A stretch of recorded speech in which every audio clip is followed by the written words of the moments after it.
കോഴിക്കോട് ബേപ്പൂരിൽ ചരക്ക് കപ്പലിന് തീപിടിച്ചു. ബേപ്പൂർ അഴീക്കൽ തുറമുഖത്തിന് സമീപമാണ് സംഭവം. കൊളംബിയയിൽ നിന്ന് മുംബൈയിലേക്ക് പോവുകയായിരുന്ന കപ്പലിലാണ് തീപിടുത്തം. കപ്പലിൽ 40 ജീവനക്കാരുണ്ട്. കപ്പലിൽ നിന്ന് 50 കണ്ടെയ്നറുകൾ കടലിൽ പതിച്ചുവെന്നും വിവരം. കോഴിക്കോട് നിന്നും അനഘ ഹർഷനും കൊച്ചിയിൽ നിന്ന് നിഷയും ചേരുന്നു. ആദ്യം അനഘയിലേക്ക്. അനഘ, ലഭ്യമാകുന്ന വിവരങ്ങൾ. പ്രാഥമിക വിവരമനുസരിച്ച് ഈ കൊളംബോയിൽ നിന്ന് മുംബൈയിലേക്ക് പോവുകയായിരുന്ന ചരക്ക് കപ്പലിനാണ് കഴിഞ്ഞ മണിക്കൂറുകളിൽ തീപിടിച്ചത്. ഈ കപ്പലിനകത്ത് 20-ലധികം, 40 ജീവനക്കാരുണ്ട് എന്നാണ് പ്രാഥമികമായി പുറത്തുവരുന്ന വിവരം. ഈ ജീവനക്കാർ ഇതിൽ പലരും കടലിലേക്ക് ചാടി എന്നൊരു വിവരം കൂടി പുറത്തേക്ക് വരുന്നുണ്ട്. മാത്രമല്ല, ഈ അപകടം കേരള തീരത്ത് നിന്ന് 120 കിലോമീറ്റർ അകലെയാണ് നടന്നിരിക്കുന്നത്.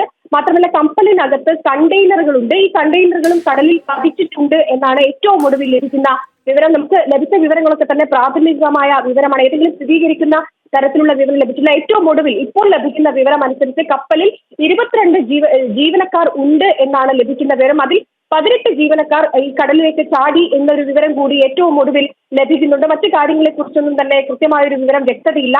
ഈ ആദ്യഘട്ടത്തിൽ കപ്പലിന് തീ ഉയരുകയാണ്. കപ്പലിനകത്ത് നിന്ന് പൊട്ടിത്തെറിയും ശബ്ദവും ഒക്കെ ഉണ്ടാവുകയും കപ്പലിന്റെ ഒരു ഭാഗത്ത് നിന്ന് തീ പടരുകയും ചെയ്തു. ഇതോടെയാണ് കപ്പലിൽ ഉണ്ടായിരുന്ന ജീവനക്കാർ കടലിലേക്ക് ചാടി രക്ഷപ്പെടാനുള്ള ശ്രമം നടത്തിയത്. എന്തായാലും സംഭവ സ്ഥലത്തേക്ക് നേവിയും കോസ്റ്റ് ഗാർഡും ഒക്കെ തന്നെ ഈ സംഭവ സ്ഥലത്തേക്ക് എത്തിയിട്ടുണ്ട്. ഈ കപ്പലിൽ നിന്ന് കടലിലേക്ക് ചാടിയ ജീവനക്കാരെ രക്ഷപ്പെടുത്തുക, അതാണ് ഇപ്പോൾ ആദ്യത്തെ ദൗത്യം. ആ ദൗത്യം നടന്നുകൊണ്ടിരിക്കുന്നു എന്നാണ് മനസ്സിലാവുന്നത്. എന്തായാലും സംഭവ സ്ഥലത്ത് ഈ നേവിയും കോസ്റ്റ് ഗാർഡും എത്തിയിട്ടുണ്ട്. ഈ കടലിൽ ചാടിയ ജീവനക്കാരെ രക്ഷപ്പെടുത്താനുള്ള ഒരു ശ്രമമാണ് നടന്നുകൊണ്ടിരിക്കുന്നത്. എന്തായാലും ഈ ജീവനക്കാരെ രക്ഷപ്പെടുത്തി കഴിഞ്ഞാൽ അത് ഈ കോഴിക്കോട് ഭാഗത്തേക്കാണോ കൊണ്ടുവരിക, അല്ലെങ്കിൽ കണ്ണൂർ ഭാഗത്തേക്കാണോ കൊണ്ടുവരിക എന്ന കാര്യത്തിലൊന്നും തന്നെ വ്യക്തതയില്ല. എന്തായാലും ഈ രണ്ട് ഭാഗത്തേക്ക് കൊണ്ടുവരാനുള്ള ഒരു സാധ്യതയാണ് മുന്നിലുള്ളത്.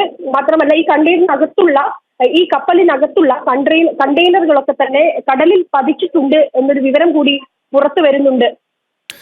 ശരി അനഘ, തുടരുക. കൊച്ചിയിൽ നിന്ന് നിഷ ദിലീപും കൂടി ചേരുന്നുണ്ട്. നിഷ, ഇപ്പോൾ ഈ തീപിടിച്ച ചരക്ക് കപ്പലിൽ നിന്ന് 40ഓളം ജീവനക്കാരുണ്ട്. അതിൽ എത്ര പേരാണ് കടലിൽ ചാടിയത് എന്നറിയാൻ കഴിയുന്നില്ല. അവരെ രക്ഷപ്പെടുത്തുക എന്നുള്ളതാണ് പ്രാഥമിക ദൗത്യം. അതനുസരിച്ചുള്ള പ്രവൃത്തികളാണോ ഇപ്പോൾ കോസ്റ്റ് ഗാർഡിന്റെ ഭാഗത്തു നിന്നും ഉണ്ടായിരിക്കുന്നത്? വിവരങ്ങൾ.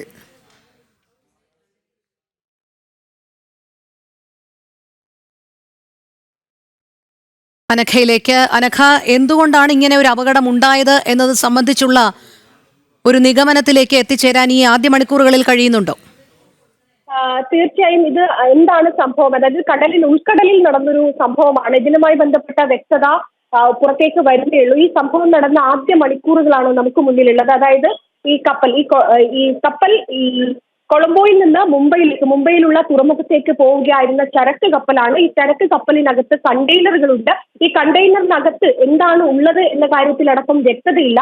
ഈ കപ്പലിന് ഒരു ഭാഗത്ത് നിന്ന് തീയും ഈ പൊട്ടിത്തെറി ശബ്ദവും ഒക്കെ ഉണ്ടാകുന്ന ഒരു സാഹചര്യമാണ് ഉണ്ടായത്. അതിനുശേഷം ഈ കപ്പൽ ശരി അനഘ, തുടരുക. അനഘയിലേക്ക് എത്താം. നിഷ ദിലീപ് കൂടി ചേരുന്നുണ്ട് കൊച്ചിയിൽ നിന്ന്. നിഷ, നിലവിൽ ഇപ്പോൾ ഈ ജീവനക്കാരെ രക്ഷിക്കുക എന്നുള്ളതാണ് പ്രാഥമിക ദൗത്യം. അതനുസരിച്ച് എന്തെല്ലാം നീക്കങ്ങളാണ് നടക്കുന്നത്? രോഹിണി, വാൻഹായ് 503 എന്ന ചരക്ക് കപ്പലിനാണ് തീ പിടിച്ചിട്ടുള്ളത്. കേരള തീരത്തു നിന്നും 120 കിലോമീറ്റർ അകലെ, നോട്ടിക്കൽ മൈലാണോ എന്നുള്ള കാര്യത്തിൽ ഇതുവരെ വ്യക്തത വന്നിട്ടില്ല.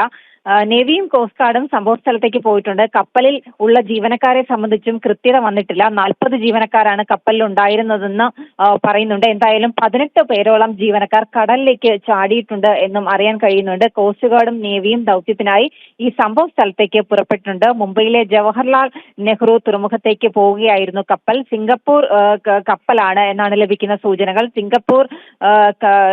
സിംഗപ്പൂർ കപ്പലാണ്. കൊളംബോയിൽ നിന്നും പുറപ്പെട്ട് ഏതാണ്ട് 10 മണിക്കൂറിന് ശേഷമാണ് ഇത്തരത്തിൽ കടലിൽ വെച്ച് പൊട്ടിത്തെറി ഉണ്ടാകുന്നതും കപ്പലിൽ നിന്നും കണ്ടെയ്നറുകൾ കടലിലേക്ക് തെറിച്ചു വീഴുന്നതും. എന്തായാലും കോസ്റ്റ് ഗാർഡും നേവിയും അടക്കമുള്ള ആളുകൾ അടക്കമുള്ളവർ സംഭവ സ്ഥലത്തേക്ക് പോയിട്ടുണ്ട്. ഈ കടലിൽ ചാടിയ ജീവനക്കാരെ രക്ഷപ്പെടുത്തുക എന്നതാണ് പ്രധാനപ്പെട്ട ഒരു ദൗത്യം എന്ന് പറയുന്നത്. രക്ഷാദൗത്യം തുടങ്ങിയിട്ടുണ്ട്.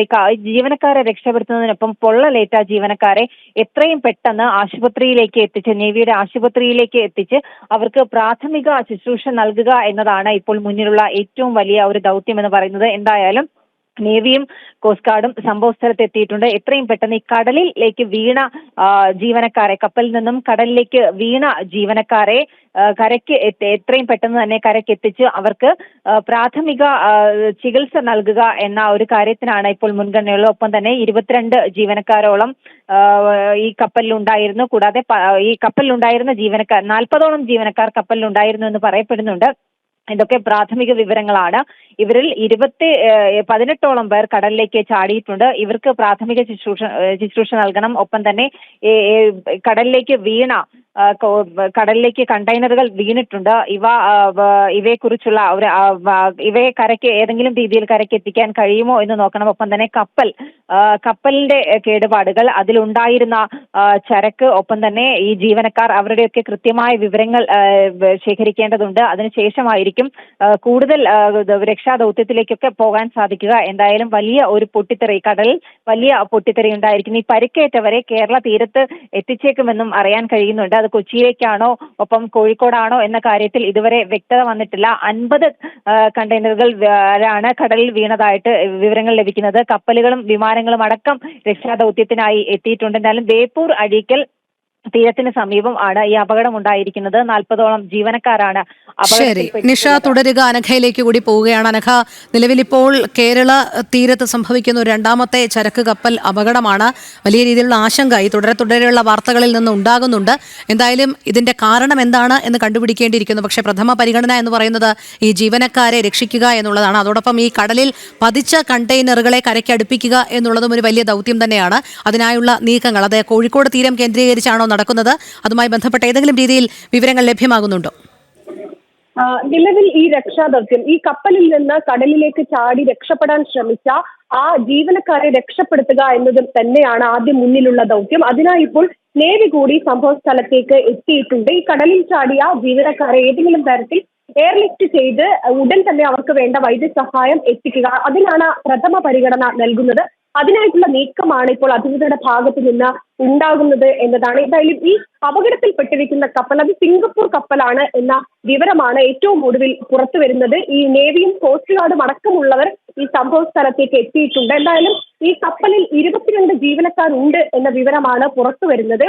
ഈ ജീവനക്കാരിൽ പലരും ഈ കപ്പലിൽ പൊട്ടിത്തെറിയും ഈ കപ്പൽ തീപിടിക്കുന്ന ഒരു സാഹചര്യം ഉണ്ടായ സമയത്ത് ഈ കപ്പലിൽ നിന്ന് ജീവരക്ഷാർത്ഥം ഈ കടലിലേക്ക് ചാടുകയായിരുന്നു. മാത്രമല്ല ഇത് ഉൾക്കടലിൽ സംഭവിച്ചൊരു കാര്യമാണ്. അതുകൊണ്ട് തന്നെ മറ്റ് കപ്പലുകളോ അല്ലെങ്കിൽ ആരെങ്കിലും ആ ഭാഗത്ത് ഉണ്ടായിരുന്നോ എന്ന കാര്യത്തിൽ ഒന്നും തന്നെ വ്യക്തതയില്ല. എന്തായാലും ഈ തീപിടുത്തം ഉണ്ടായതിനു ശേഷം അധികം വൈകാതെ തന്നെ രക്ഷാപ്രവർത്തനത്തിനായി നേവിയും കോസ്റ്റ് ഗാർഡും ഒക്കെ തന്നെ സംഭവ സ്ഥലത്തേക്ക് നീങ്ങിയിട്ടുണ്ട് എന്ന വിവരമാണ് ഏറ്റവും ഒടുവിൽ ലഭിക്കുന്നത്.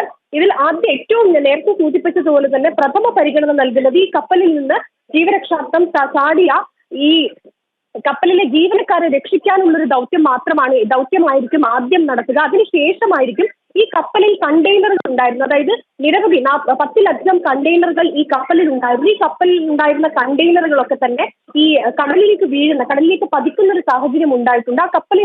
ആ കണ്ടെയ്നറിനകത്ത് എന്താണ്, അല്ലെങ്കിൽ അത് ഏതെങ്കിലും തരത്തിൽ ഈ കരയ്ക്ക് എത്തിക്കാനുള്ള ഒരു ശ്രമം, അതിനെക്കുറിച്ചൊക്കെ തന്നെ അധികൃതർ പിന്നീട്, അതായത് ഈ ജീവനക്കാരെ രക്ഷിച്ചതിന് ശേഷമായിരിക്കും ആ കാര്യങ്ങളിലേക്കൊക്കെ തന്നെ ഈ കടക്കുക. എന്തായാലും ഈ കണ്ടെയ്നറുകൾ കടലിൽ പതിച്ചിട്ടുണ്ട് എന്ന കാര്യം വ്യക്തമായിട്ടുണ്ട്.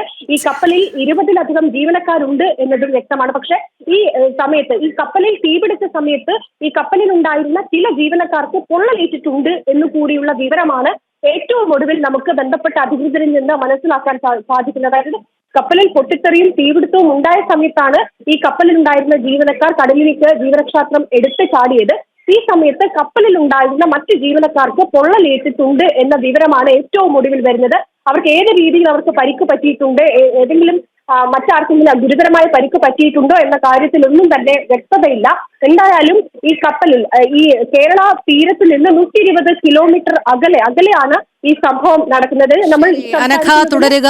നിഷയിലേക്ക് കൂടി പോവുകയാണ്. നിഷ, കപ്പലിൽ ഒരു പൊട്ടിത്തെറി ഉണ്ടായതിനു ശേഷമാണ് തീപിടുത്തം ഉണ്ടായത് എന്നുള്ള വിവരങ്ങൾ കൂടി ലഭ്യമാകുന്നുണ്ട്. വാൻഹായ് 503 എന്നുള്ള ചരക്ക് കപ്പലിനാണ് തീപിടിച്ചത് എന്നാണ് അറിയാൻ കഴിയുന്നത്. എന്തായാലും ഇപ്പോൾ ദൗത്യ സംഘം അവിടേക്ക് രക്ഷാപ്രവർത്തനത്തിനായി പുറപ്പെട്ടിട്ടുണ്ട് എന്ന് പറയുമ്പോൾ ഏതൊക്കെ രീതിയിലുള്ള ദൗത്യ സംഘമാണ്, അതായത് രക്ഷാദൗത്യത്തിന് എങ്ങനെയാണ് കപ്പൽ, ഹെലികോപ്റ്ററുകൾ അടക്കമുള്ള ഏകദേശം എത്ര എണ്ണത്തോളം വരുന്ന ഒരു ദൗത്യ സംഘമാണ് അവിടേക്ക് തിരിച്ചിട്ടുള്ളത് എന്നറിയാൻ കഴിയുന്നുണ്ടോ? നേവിയും കോസ്റ്റ് ഗാർഡും അടക്കമുള്ള വിമാനങ്ങളടക്കം രക്ഷാദൗത്യത്തിനായി അവിടെ ഉണ്ട് എന്ന വിവരം മാത്രമാണ് നമുക്കിപ്പോൾ അറിയാൻ കഴിയുന്നത്. എത്രത്തോളം ഫോഴ്സ് അവിടേക്ക് പോയിട്ടുണ്ട് എന്നുള്ള കാര്യത്തിൽ ഇതുവരെ വ്യക്തത വന്നിട്ടില്ല. എന്തായാലും കപ്പലിൽ 650 കണ്ടെയ്നറുകൾ ഉണ്ടായിരുന്നു എന്നാണ് വിവരം. ഇതിൽ 50ഓളം കണ്ടെയ്നറുകൾ കടലിൽ വീണിട്ടുണ്ട്. പ്രത്യേകമായി പറയേണ്ട കാര്യം, ഈ 40-ലധികം ജീവനക്കാർ ഇതിലുണ്ടായിരുന്നു. ഇതിൽ 18 പേരോളം, ഇതൊക്കെ തന്നെ പ്രാഥമിക വിവരങ്ങളാണ്, ഇതൊന്നും സ്ഥിരീകരിക്കാത്ത വിവരങ്ങൾ തന്നെയാണ്. 18ഓളം പേർ കടലിലേക്ക് ചാടിയിട്ടുണ്ട്. 20ഓളം പേർ ഉണ്ടായിരുന്നു. എന്തായാലും ഈ 40 ജീവനക്കാരിൽ 18ഓളം പേർ കടലിലേക്ക് ചാടിയിട്ടുണ്ട് എന്ന് പറയുമ്പോൾ പോലും ഇവർക്ക് പൊള്ളലേറ്റിട്ടുണ്ട്. ഈ പൊള്ളലേറ്റ ആളുകൾക്ക് എത്രയും പെട്ടെന്ന് ചികിത്സ നൽകുക, ബാക്കിയുള്ള ജീവനക്കാരെ കണ്ടെത്തുക, അവർ എവിടെയാണ് ഉള്ളത്, അവർ സുരക്ഷിത സ്ഥാനത്താണോ, അതോ ഏതെങ്കിലും തരത്തിൽ അപകടത്തിൽ പെട്ടിട്ടുണ്ടോ, അവരെ ഏത് രീതിയിലാണ് സുരക്ഷിത സ്ഥാനത്തേക്ക് എത്തിക്കുക, പ്രാഥമിക ചികിത്സ നൽകുക എന്ന കാര്യത്തിന് തന്നെയാണ് മുൻഗണനയുള്ളത്. പ്രഥമ പരിഗണന കാര്യങ്ങൾക്കാണ്. കൊളംബോയിൽ നിന്നും പുറപ്പെട്ട കപ്പലാണ്. കൊളംബോയിൽ നിന്നും പുറപ്പെട്ട് ഏകദേശം 10 മണിക്കൂർ കഴിയുമ്പോഴാണ് കേരള തീരത്തിന്, അഴീക്കൽ ബേപ്പൂർ തീരത്തിനടുത്ത് വെച്ച് ഏതാണ്ട് 120 കിലോമീറ്റർ അകലെ ഈ ഒരു വലിയ ഒരു പൊട്ടിത്തെറി ഉണ്ടായിരിക്കുന്നു. വൻഹായ് 503 എന്ന കപ്പൽ പൊട്ടിത്തെറിച്ച് അപകടമുണ്ടാകുമ്പോൾ തീർച്ചയായും ഈ കണ്ടെയ്നറുകൾ കടലിൽ പതിക്കുന്നതിനോടൊപ്പം തന്നെ ഏത് രീതിയിൽ ജീവനക്കാർക്ക് ഏത് രീതിയിലാണ് അപകടം ഉണ്ടായിട്ടുള്ളത്, പൊള്ളലേറ്റ, തീർച്ചയായും ഇത്തരത്തിൽ ഒരു പൊട്ടിത്തെറി ഉണ്ടാകുമ്പോൾ ജീവനക്കാർക്ക് പൊള്ളലേറ്റിരിക്കുക എന്നത് സ്വാഭാവികമാണ്. അതുകൊണ്ട് തന്നെ അപകടത്തിൽപ്പെട്ട ആളുകൾക്ക്, ജീവനക്കാർക്ക് ഏറ്റ പൊള്ളൽ അല്ലെങ്കിൽ അവർക്ക് ഉണ്ടായ പരിക്ക് എത്രത്തോളം ഗുരുതരമാണ്, അവരെ എത്രയും പെട്ടെന്ന് ഏത് കരയിലേക്കാണോ കൊണ്ടുവരേണ്ടത് അതിനുള്ള സൗകര്യങ്ങളുള്ള ആശുപത്രി, നേവിയുടെ ആശുപത്രിയിൽ എത്തിക്കുക എന്നുള്ളതാണ് പ്രഥമ പരിഗണന. ആ രീതിയിൽ തന്നെയാണ് രക്ഷാദൗത്യം പുരോഗമിക്കുന്നത്. വിമാനങ്ങളും കപ്പലുകളും അടക്കം ഈ ഒരു രക്ഷാദൗത്യത്തിനായുണ്ട്. നേവിയും കോസ്റ്റ് ഗാർഡും അടക്കമുള്ള രക്ഷാദൗത്യത്തിനായി എത്തിയിട്ടുണ്ട്. ജീവനക്കാരെ രക്ഷിക്കുക എന്നതിന് തന്നെയാണ് പ്രഥമ പരിഗണന. ഈ കപ്പലിലുണ്ടായിരുന്ന ജീവനക്കാരെ സംബന്ധിച്ചിട്ടുള്ള വിവരങ്ങൾ ശേഖരിക്കുക, ഈ ജീവനക്കാർക്ക് ഗുരുതരമായി പരിക്കേറ്റ കപ്പലിലെ ജീവനക്കാർക്ക് ചികിത്സ നൽകുക, ആ രീതിയിൽ തന്നെയാണ് രക്ഷാദൗത്യം പുരോഗമിച്ചുകൊണ്ടിരിക്കുന്നത്. ആശങ്ക വേണ്ട എന്നുള്ള ഒരു വിവരം തന്നെയാണ് പുറത്തേക്ക് വരുന്നത്. നമുക്കിപ്പോൾ ലഭ്യമാകുന്ന വിവരങ്ങൾ അനുസരിച്ച് ഏത് രീതിയിലാണ് ഈ രക്ഷാദൗത്യം അല്ലെങ്കിൽ എത്രത്തോളം ഫോഴ്സ് ആണ് രക്ഷാദൗത്യത്തിനായി പോയിരിക്കുന്നത് എന്നുള്ള കാര്യത്തിൽ ഒരു വ്യക്തത വന്നിട്ടില്ല. എന്തായാലും സഹായങ്ങളൊക്കെ നൽകാൻ എറണാകുളം, കോഴിക്കോട്, വിവിധ ജില്ലകളിലെ കളക്ടർമാർക്ക് മുന്നറിയിപ്പ് നൽകിയിട്ടുണ്ട്. സഹായം നൽകാനായി കളക്ടർമാർക്ക് നിർദ്ദേശം നൽകിയിട്ടുണ്ട്. രക്ഷാദൗത്യം പുരോഗമിച്ചുകൊണ്ട് തന്നെ ഇരിക്കുന്നു എന്ന വിവരങ്ങളാണ് പുറത്തേക്ക് വരുന്നത്. എന്തായാലും വലിയ ഒരു പൊട്ടിത്തെറി, കടലിൽ ഒരു വലിയ പൊട്ടിത്തെറി ഉണ്ടായിരിക്കുന്നു. ഇതിൽ 40ഓളം ജീവനക്കാർ കപ്പലിലുണ്ട് എന്ന് പറയുമ്പോൾ തന്നെ നമുക്കറിയാം. ശരി നിഷ, തുടരുക. അനഘയിലേക്ക് പോവുകയാണ്. അനഘ, ഇപ്പോൾ രക്ഷാദൗത്യം പുരോഗമിക്കുന്നുണ്ട് എന്നാണ് അറിയാൻ കഴിയുന്നത്. ഒരുപക്ഷെ എത്ര കപ്പലുകളാണ് ഈ രക്ഷാദൗത്യത്തിൽ ഉൾപ്പെട്ടിട്ടുണ്ട് എന്നുള്ളത് വ്യക്തമായി മനസ്സിലാക്കാൻ കഴിയുന്നില്ല. എന്നാൽ പോലും കോസ്റ്റ് ഗാർഡിന്റെ ഏകദേശം 3-ലധികം കപ്പലുകളുണ്ട് എന്നും, അതുമാത്രമല്ല ഈ കടലിൽ പെട്രോളിംഗ് ഉണ്ടായിരുന്ന 2 കപ്പലുകളും ഇതിൽ രക്ഷാദൗത്യത്തിൽ ഏർപ്പെടുന്നുണ്ട് എന്നറിയാൻ കഴിയുന്നുണ്ട്. അതോടൊപ്പം ഹെലികോപ്റ്ററും വിമാനങ്ങളും ഈ രക്ഷാപ്രവർത്തനത്തിൽ ഏർപ്പെടുന്നുണ്ട് എന്നറിയാൻ കഴിയുന്നുണ്ട്. എന്തായാലും എത്രയും പെട്ടെന്ന് ജീവനക്കാരെ അടുത്തുള്ള തീരത്തേക്ക് എത്തിക്കുക എന്നുള്ളതാണ്, അല്ലെങ്കിൽ ഇവർക്ക് മതിയായ ചികിത്സ ലഭ്യമാക്കുന്നത് ഉറപ്പുവരുത്തുക എന്നുള്ളതാണ്. അതുകൊണ്ട് ആ രീതിയിലുള്ള പ്രവർത്തികൾ എങ്ങനെയാണ് നടക്കുന്നത്? അധികൃതർ ഏതെങ്കിലും രീതിയിലുള്ളൊരു വിശദീകരണം ഇതിന്മേൽ നൽകാൻ തയ്യാറായിട്ടുണ്ടോ? ഏറ്റവും ഒടുവിൽ ലഭിക്കുന്ന വിവരം അനുസരിച്ച് ആശങ്കപ്പെടേണ്ട എന്ന ഒരു കാര്യമാണ് ദുരന്ത നിവാരണ വിഭാഗത്തിന്റെ ഭാഗത്ത് നിന്ന് പുറത്തു വന്നിരിക്കുന്നത്. മാത്രമല്ല, ഈ കോഴിക്കോട് ജില്ലാ കളക്ടർക്കും കണ്ണൂർ ജില്ലാ കളക്ടർക്കും ഈ വേണ്ട സഹായം, ഈ കൃത്യമായി സഹായം എത്തിക്കാനുള്ള ഒരു നിർദ്ദേശം കൂടി നൽകിയിട്ടുണ്ട് എന്നതാണ്. എന്തായാലും ഏറ്റവും ആദ്യഘട്ടത്തിൽ പുറത്തുവരുന്ന വിവരം അനുസരിച്ച് ഈ കപ്പലിൽ നിന്ന് ചാടിയിരിക്കുന്ന ആ ജീവനക്കാരെ രക്ഷിക്കാനുള്ള ഒരു ശ്രമമാണ് ആദ്യഘട്ടത്തിൽ പുരോഗമിക്കുന്നത്. നേവി സംഭവ സ്ഥലത്തിന്റെ ഏതെങ്കിലും തരത്തിൽ പരിക്ക് പറ്റിയ ഈ ജീവനക്കാരെ അവിടെ നിന്ന് എയർലിഫ്റ്റ് ചെയ്ത് കോഴിക്കോടുള്ള ഈ ബേപ്പൂർ ഭാഗത്തേക്ക് കൊണ്ടുവരിക, കോസ്റ്റ് ഗാർഡിന്റെ സ്ഥലമുട ഭാഗത്തേക്ക് കൊണ്ടുവരാനാണ് തീരുമാനമെന്നാണ് ഇതുമായി ബന്ധപ്പെട്ട അധികൃതരിൽ നിന്ന് നമുക്ക് മനസ്സിലാക്കാൻ സാധിച്ചിരിക്കുന്നത്. മാത്രമല്ല, നിലവിൽ ലഭിക്കുന്ന ഏറ്റവും പ്രാഥമികമായ വിവരം അനുസരിച്ച് ഈ കപ്പലിൽ 600-ലധികം കണ്ടെയ്നറുകൾ ഉണ്ടായിരുന്നു എന്നൊരു വിവരം കൂടി പുറത്തു വരുന്നുണ്ട്. ഈ കണ്ടെയ്നറിൽ പകുതിയിലധികം കണ്ടെയ്നറുകളും കടലിൽ പതിച്ചിട്ടുണ്ട് എന്ന വിവരമാണ് നമുക്ക് മനസ്സിലാക്കാൻ സാധിക്കുന്നത്. മാത്രമല്ല ഈ കപ്പൽ നാളെ മുംബൈയിൽ എത്തേണ്ട ഒരു കപ്പലായിരുന്നു ഇത്. മാത്രമല്ല ഇപ്പോൾ ഏറ്റവും ഒടുവിൽ ഈ ജീവനക്കാർ എല്ലാവരും സുരക്ഷിതരാണ്, അല്ലെങ്കിൽ ആർക്കും കാര്യമായ പരിക്കുകളില്ല, ആശങ്ക വേണ്ട എന്നൊരു കാര്യമാണ് ഈ ദുരന്ത നിവാരണ അതോറിറ്റിയുടെ ഭാഗത്ത് നിന്നൊക്കെ തന്നെ വരുന്നത്.